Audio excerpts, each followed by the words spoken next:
오늘의 본문 말씀입니다. 빌립보서 4장, 그죠? 4장 8절로 13절 말씀입니다.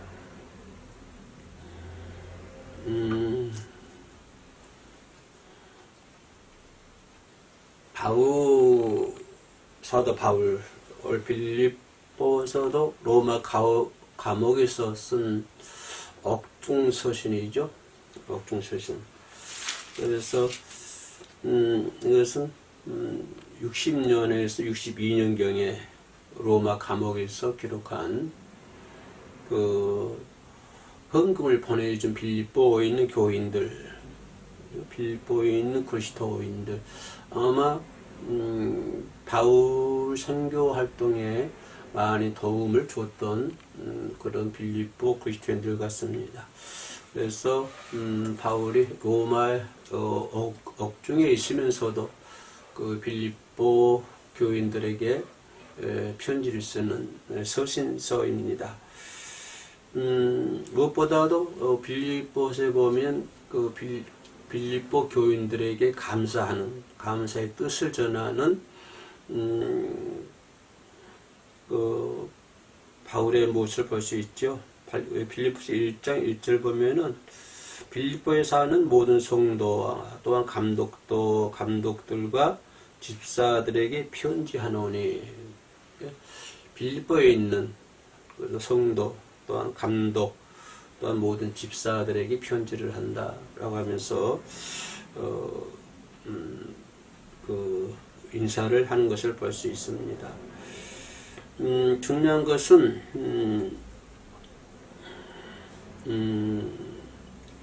빌립보 교인들이 가지고 있는 어떤 불안전한, 불확실한, 그죠?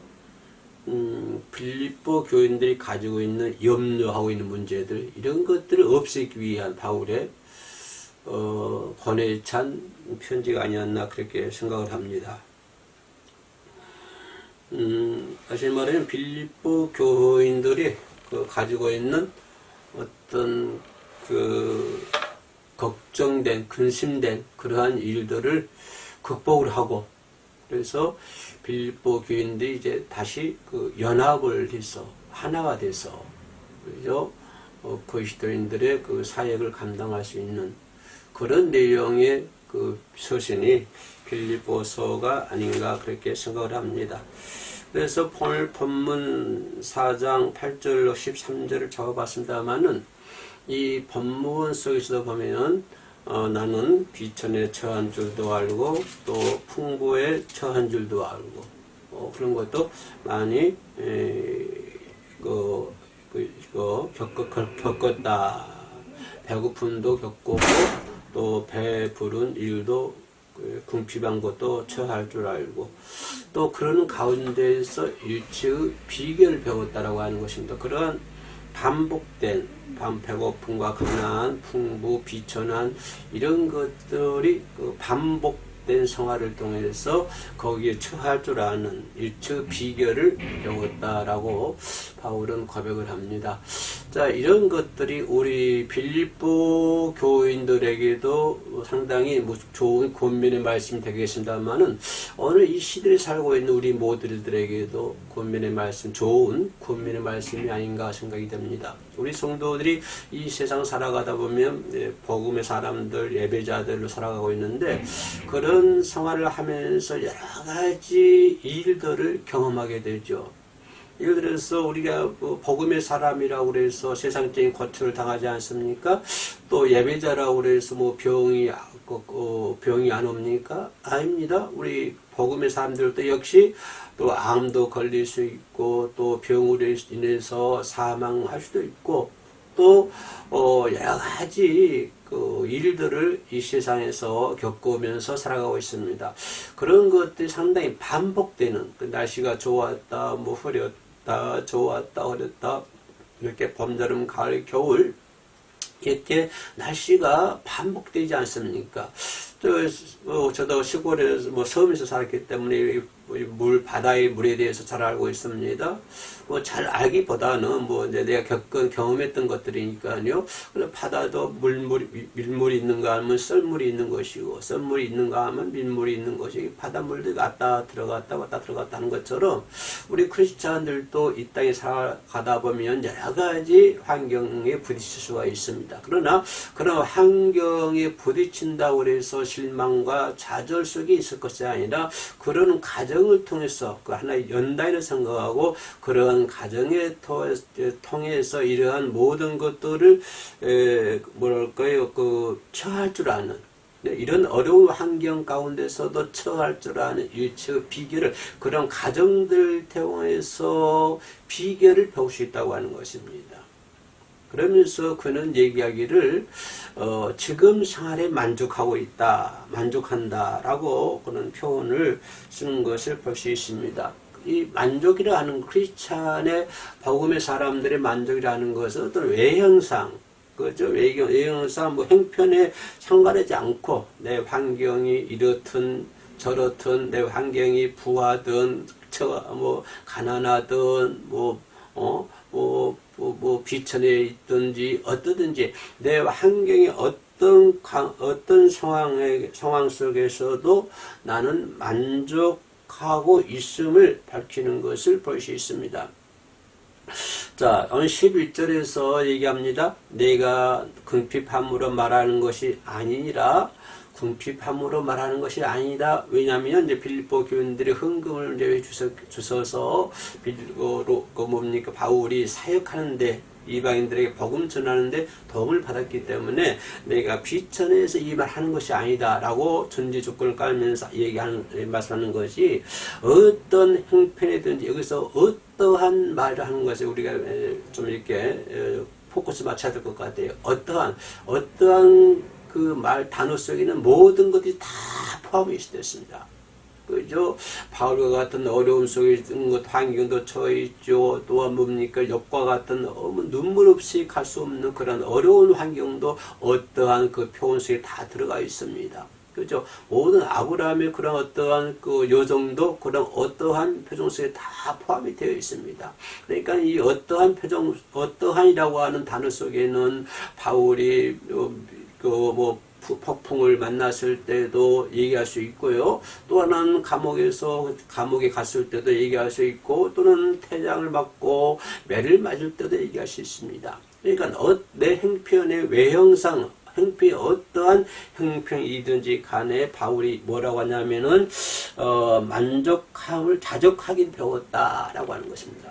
자족함을 배웠다고 하는 것입니다. 그런 것을 통해서 자족함을 배웠다고 하는 것입니다. 그것을 배울 수 있는 것은 오직 그 비결은 뭐다? 예수 그리스도라고 하는 그런 틀 안에서 예수 그리스도라고 하는 그러한 엄청난 귀한 그런 틀 안에서 살다 보니까 그런 모든 것들이 나한테는 자족하더라. 이것도 자족하고 저것도 자족하고 모든 것, 내 외형상에 있는 모든 형편들이 나를 자족하게 만들었다라고 바울이 표현하는 것을 볼 수가 있습니다.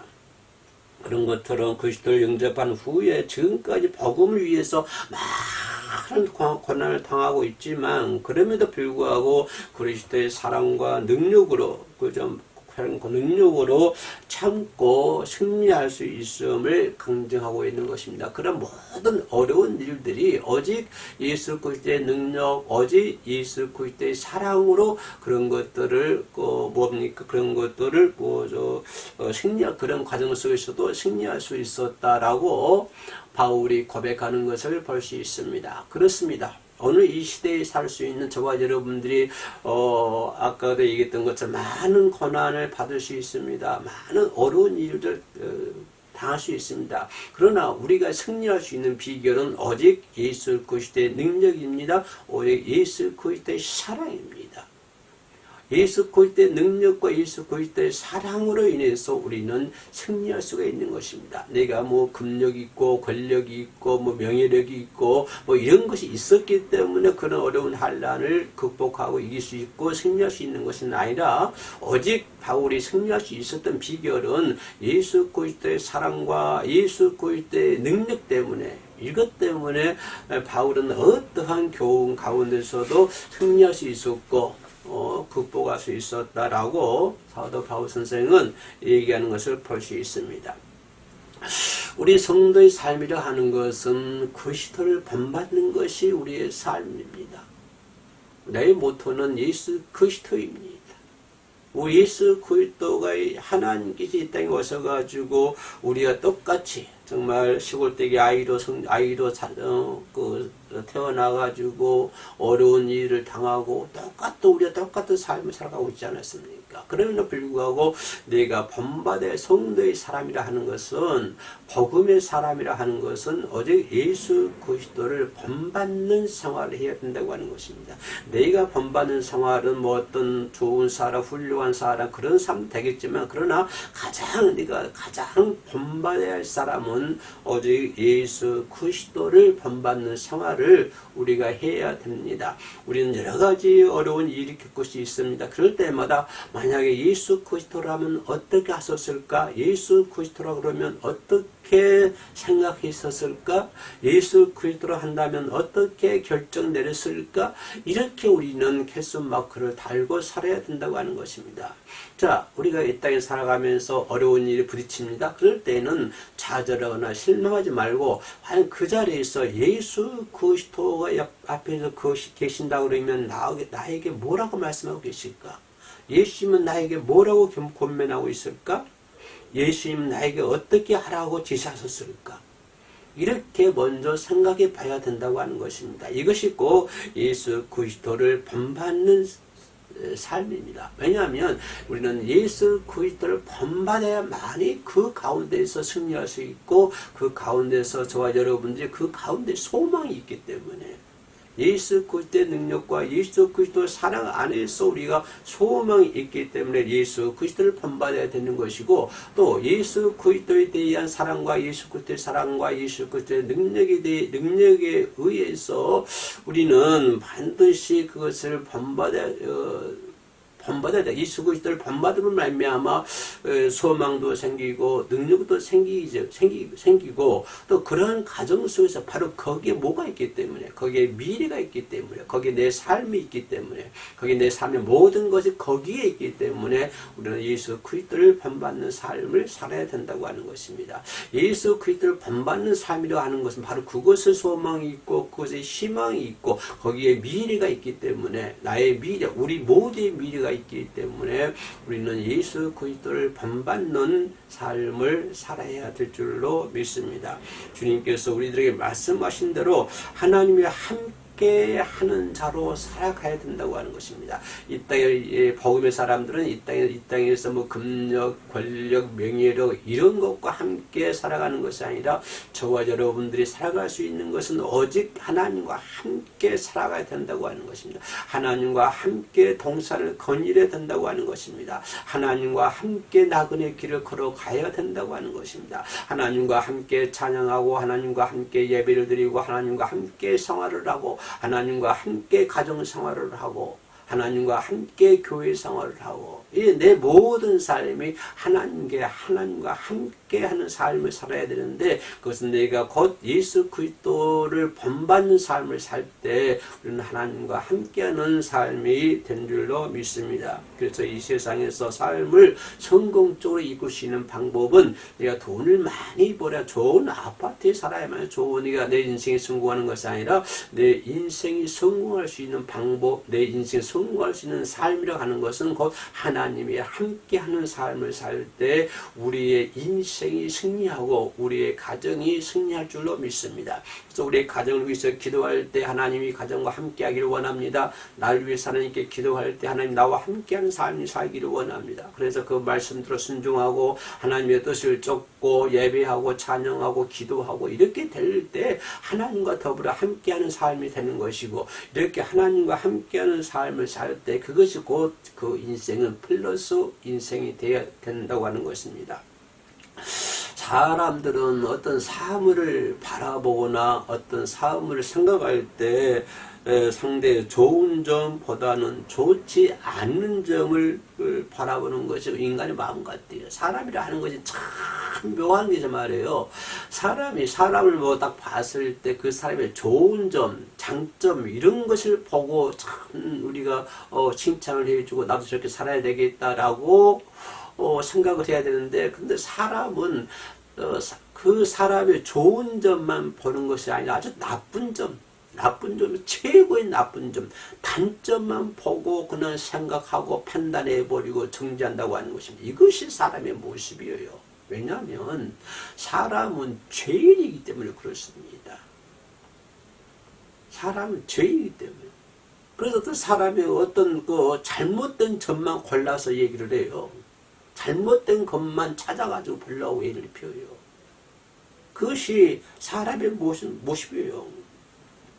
아주 그 결점, 그 사람의 결점이 뭐 있는가, 그 사람이 부족한 것이 무엇이 있는가, 이걸 막 쌍안경을 키우고 좀 바라보고 있다 이 말이에요. 그 사람이 좋은 점이 엄청 많은데, 그 사람이 장점이 엄청 많은데 그걸 전부 덮어버리고 전혀 보지 않고 그 사람의 결점이 뭐가 있는가, 그 사람의 부족한 것이 무엇이 있는가, 그걸 파헤쳐가지고 그냥 바라보는 이 못된 습성, 못된 인간성. 근데 그런 인간성이 모두 다 그렇습니다. 왜냐하면 전부 죄인이 되는 거예요. 모든 사람이 다 죄를 범하였으며 하나님의 영광이 이루지 못하더니, 모든 사람이 다 죄인이기 때문에 죄인의 모습으로 죄인을 바라보는 거예요. 그렇기 때문에 남의 결점만 보고 단점만 보고 있는 거예요. 남의 결점만 보고 단점만 보고 있는 거예요. 그리고 그렇게 그거 보고 그렇게 생각하고 행동해 버린 것입니다. 그래서 주님이 뭐라고, 지킬 만한 것보다 내 마음을 지키라, 그렇게 말씀해 주고 있습니다. 내 마음을 지켜야 돼. 제일 중요한 거죠. 여러분, 뭐를 지키려고 합니까? 내 마음을 지킬 줄 알아야 돼요. 왜 내 마음을 지켜? 생명의 구원이 여기서 남이라, 그렇게 성경은 얘기하고 있어요.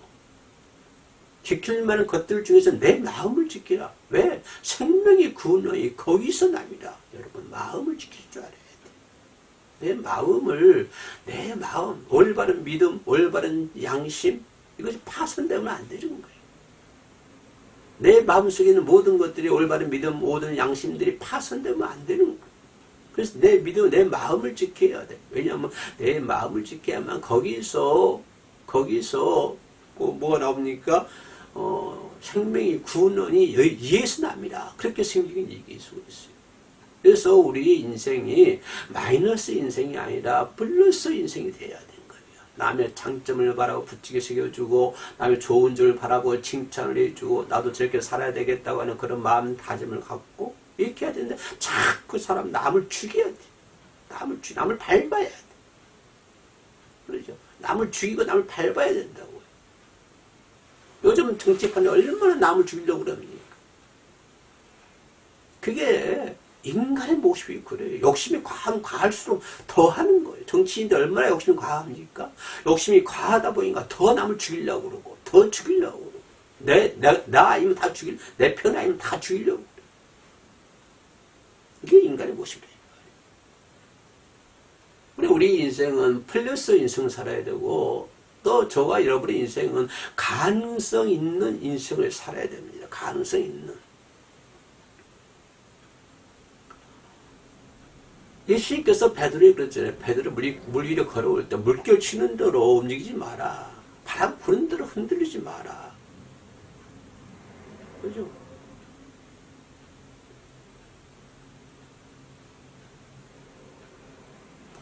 예수님께서 베드로를 보실 때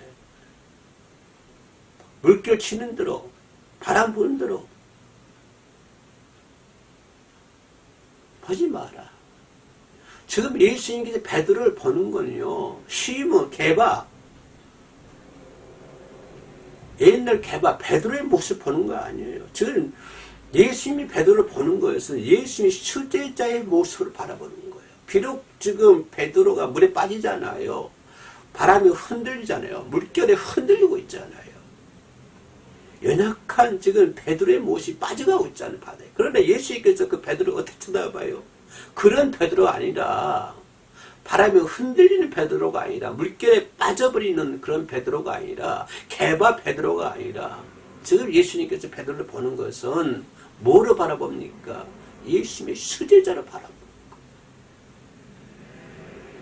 한 인간 베드로를 바라보는 것이 아니라 예수님의 수제자 베드로의 모습을 바라보는 거예요. 그럴 때 그 베드로가 한 번 외칠 때 3,000명, 5,000명이 회개한 역사가 일어나잖아요.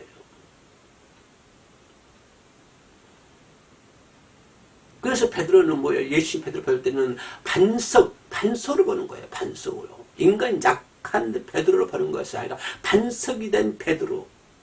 수제자가 된 베드로. 이런 모습, 이런 베드로를 예수께서 바라보시는 거예요. 가능성이 있다 이 말. 베드로는 가능성이 있다. 또 우리가 상대방을 바라볼 때 그렇게 가능성이 있는 사람을 바라봐야 되는 거예요. 그래서 나도 하나님 나를 바라볼 때 저희는 가능성이 없어. 그러면 저희는 가능성이 있어. 예수님께서 베드로를 그런 가능성이 있는 사람처럼 바라보는 것처럼 하나님도 저와 여러분을 바라볼 때 가능성 있는 사람으로 바라보셔야 된다 이 말이에요. 그런 인생, 가능성 있는 인생으로 살아가야 된다고 하는 것입니다. 그리고 또 뭡니까? 긍정적인 인생을 살아가야 되죠. 긍정적인 인생.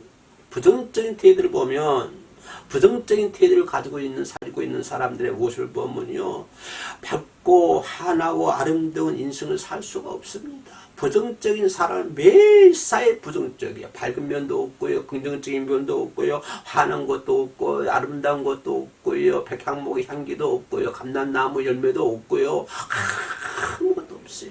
그냥 매사에 부정적이에요, 매사에. 긍정적인 면이 하나도 없다 이 말입니다. 그래 인생이라는 것은 그런 부정적인 인생보다도 긍정적인 인생이 꽉 내 마음속에는 긍정적인 마인드가 꽉 차 있어요. 부정적인 것이 꽉 차 있는 것이 아니라 긍정적인 면들이 꽉 차 있어야 된다고 하는 것입니다. 부정적인 인생을 사는 사람은요, 결국은 그 사람은 인생 쓰레기밖에 될 수가 없습니다. 부정적인 삶을 사는 사람은 인생 쓰레기밖에 될 수 없어요. 우리는 부정적인 인생 살지 말고 긍정적인 마인드를 가지고 있는 인생을 살아야 될 줄로 믿습니다. 그렇게 할 때 그런 모든 면에서 그렇죠? 하나님이 함께하는 긍정적인 삶의 태도를 가지고 또 보고 듣고 말하고 행동할 줄 아는 저와 여러분이 되어야 될 줄로 말씀입니다. 부정적인 안경을 쓰고 보고 듣고 행동하고 말하는 것이 아니라 긍정적인 안경을 쓰고 보고 듣고 말하고 행동하며 삶을 살아갈 수 있는 저와 여러분들이 되어야 될 줄로 믿습니다. 또한 마지막으로 생각해 볼 수 있는 것은 적극적인 삶입니다. 적극적인 인생을 살아야 돼요. 자기의 다가오는 사람 인생을 살다 보면 다가오는 어려운 일들이 많이 올 수 있습니다. 요셉과 같은 또한 역과 같은 더 어려운 일도 우리 인생에 다가올 수 있어요. 그럴 때마다 차거나 뜨겁지 아니하고 미지근하게 대하면 성경적인 삶을 살 수가 없습니다. 적극적인 삶을 살 수가 없어요. 그죠?